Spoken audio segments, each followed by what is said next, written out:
விஜயும் காவேரியும் நம்ம எல்லாரும் ஆசைப்பட்ட மாதிரி வந்து மறுபடியும் வந்து ஒன்று சேர்ந்துட்டாங்க. கூடி சீக்கிரம் அவங்களுக்கு வந்து கல்யாணமும் நடக்க போகுது. ஸோ அதுக்கு முன்னாடி என்ன நடந்தது அப்படின்றத பார்க்கலாம். ஸோ விஜயும் காவேரி 2 பேரும் ஒரு கன்க்ளூஷனுக்கு வந்துட்டாங்கப்பா. 3-4 எபிசோடே பேசிக்கிட்டே தான் இருக்காங்க. ஸோ இன்னைக்கு நடந்தது என்ன அப்படின்னா, காவேரி வந்து என்ன லூசா அப்படின்ற அளவு இருக்குது. என்ன அப்படின்னா, வெண்ணிலா வந்துட்டு சுயநிலைக்கு வரணும், சுயநிலைக்கு வந்ததுக்கப்புறம் அவள் வந்து உன்னை என் கூட சேர்த்து வைக்கணும், அப்போ தான் நான் கூட வாழ்வா அப்படின்னு வந்து சொல்கிறாங்க. இது எந்த விதமான நியாயம் அப்படின்ற மாதிரி இருக்குது. விஜய் வந்து நிறையவே வந்து சாரி கேட்டுட்டாரு. நான் உன்னை வந்து சர்ப்ரைஸ் பண்ணணும் அப்படின்றதுக்காக தான் உன்னை கிண்டல் பண்ணிட்டே இருந்தேன் அப்படின்னு சொன்னாங்க. உன்னை காவேரி வந்து என்ன எதுக்கு பேக் பண்ண சொன்னேன் அப்படின்னு கேட்டதுக்கு, உன்னை வந்து கொடைக்கானல் கூட்டு போய் நான் சர்ப்ரைஸ் பண்ணல. அது மட்டும் இல்லாமல் உன்னை வந்து ஆஃபீஸோட எம்டி ஆக்கிறதுக்காக தான் நான் உன்னை கூப்பிட்டு போனேன். ஆனால் அன்னைக்கு வந்து நீ என்ன பண்ணிட்ட அப்படின்னா, கார் எடுத்துட்டு போய் ஆக்சிடென்ட் பண்ணி விட்டேன். எல்லாத்தையும் கொலாப்ஸ் பண்ணது நீ. ஆனால் நான் சாரி, இதை நான் தான் கேட்டுட்டு இருக்கேன் அப்படின்னு வந்து விஜய் வந்து காவேரிட்ட சொல்றாங்க. காவேரி அப்பதான் வந்துட்டு ஐயோ நம்ம லூசுத்தனமா பண்ணிட்டோமே அப்படின்னு சொல்லிட்டு திங்க் பண்ணிட்டு இருக்காங்க.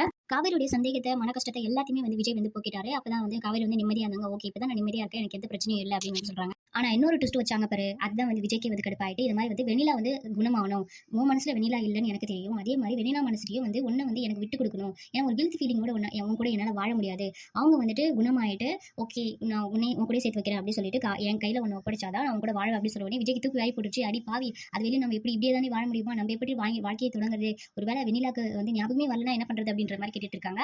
ஆனால் காவேரி இந்த முடிவு எடுத்ததுக்கான காரணம் என்ன அப்படின்னா, வெண்ணிலா வந்து பாவம், அவங்க ஒன்று லவ் பண்ணிட்டு தானே இருந்தா, அந்த சமயத்தில் ஆக்சிடென்ட்டாக தானே நடந்துச்சு. ஸோ கண்டிப்பாக வந்து அவள் மனசில் நீ இருப்ப, அவளா வந்து என்னை விட்டு கொடுத்தானா பரவாயில்ல, நம்ம வந்துட்டு ஒரு வில்லி மாதிரி உங்களுக்குள்ள நடுவில் நான் வரதுக்கு விருப்பம் இல்லை அப்படின்னு வந்து சொல்கிறாங்க காவேரி. சரி ரொம்ப நேரம் ஆச்சு, உங்க அம்மா தேடுவாங்க நீ போ அப்படின்னு வந்து சொல்லிடுறாங்க. ஸோ காவேரி வந்து யோசிச்சுட்டு வெளியே போகிறாங்க. என்னடா எல்லாரும் என்ன பண்ணுறாங்க, என்ன அவ்வளோதான் முடிஞ்சிச்சா, ரொமான்டிக் சீனே இல்லை அப்படின்னு எதிர்பார்க்கும்போது ஓடி வந்து கட்டுப்பிடிச்சி ஒரு பயங்கர ரொமான்டிக் சீனாக இருந்துச்சு. ஸோ அதுக்கப்புறம் வந்து வீட்டுக்கு போகிறாங்க. அவங்க அம்மா வந்து உட்காந்துருக்காங்க கோவமா, அவங்க அம்மாவும் பாட்டியோ. ஸோ காவேரி வந்து கையை பிடிச்சி கீழே உட்காந்து கை பிடிச்சி அம்மா என்னம்மா அப்படின்ற மாதிரி பேசுகிறாங்க. அதோட இன்னைக்கு எபிசோட் வந்து முடிஞ்சிச்சு. ஸோ நம்ம எல்லாருமே ப்ரோமோவில் பார்த்த மாதிரி வந்துட்டு விஜய் போயிட்டு அவங்க தாத்தா கிட்ட போயிட்டு இந்த மாதிரி நான் வந்து காவேரியை பொண்ணு கேட்டு தொட்டு லவ் பண்ணி அவள் மறுபடியும் கல்யாணம் பண்ணிக்கிறோம், அப்பதான் வந்து அவங்க அம்மாவுக்கு வந்து என் மேல இருக்க ஒரு நம்பிக்கை வரும் அப்படின்னு வந்து சொல்றாங்க.